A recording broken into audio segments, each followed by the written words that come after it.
Kaya ako binenta yon, nagpapalago at nagpapaikot at nagpapaikot at nagpapaikot pa kami ng pera. Ganon ako mag-mindset. Kasi syempre galing na ako sa hirap at ayoko na ulit manggaling doon.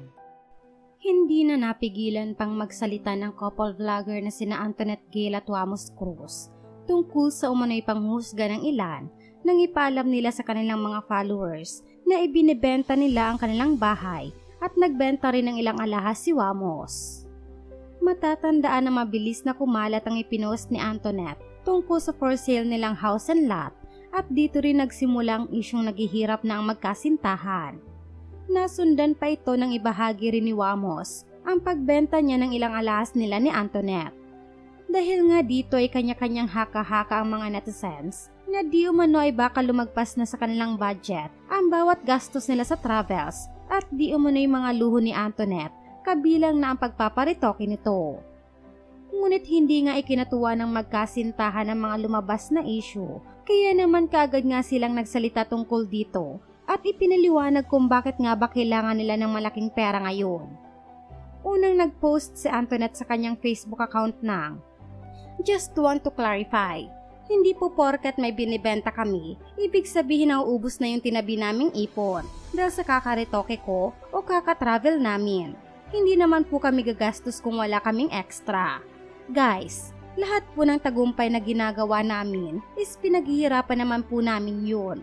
Meron po kaming magandang pinaglalaanan ng ipon namin." Sumunod na nagsalita si Wamos kung saan ipinaliwanag niya na ang pagbenta niya umano ng ilang alahas nila ay bahagi ng kanyang content. Maliban kasi sa kailangan nila ngayon ng malaking pera para sa iniisip nilang bagong investment, nahihirapan din umano siyang mag-isip ng iko-content nila sa araw-araw. Kaya sana raw ay tigilan na ang mga isyong lumalabas. Mariin din nilang itinanggi na milyon-milyon ang nagastos nila sa pagpaparetoke ni Antoinette gaya ng mga nababasa nilang komento ng ilang netizens. Ayon sa kanila, hindi raw sila gagastos ng milyon-milyon para lamang sa pagpaparetoke dahil alam naman daw nila kung paano gamitin ang perang pinaghirapan nila. Paliwanag pa ni Wamos, hindi niya raw hahayaan na maubos ang kanilang pera lalo't alam niya raw ang pakiramdam ng pagiging mahirap at ayaw niya na raw bumalik sa ganoong sitwasyon. Mga pahayag ni Wamos, "Kaya ko binenta yun, nagpapalago at nagpapaikot pa kami ng pera. Ganun ako mag-mindset kasi syempre galing na ako sa hirap at ayaw ko na ulit bumalik doon.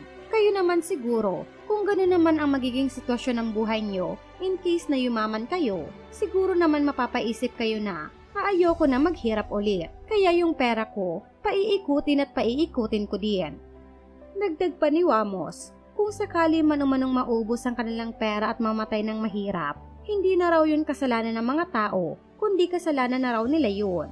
Ganon din umano sa ibang tao. Kung wala raw diskarte at mamatay ng mahirap, hindi na din umano nila ito kasalanan. Dahil kailangan daw talaga ng diskarte sa buhay at ito raw ang ginagawa nila ngayon, kaya hindi raw kailangang mag-alala ng kanilang mga followers.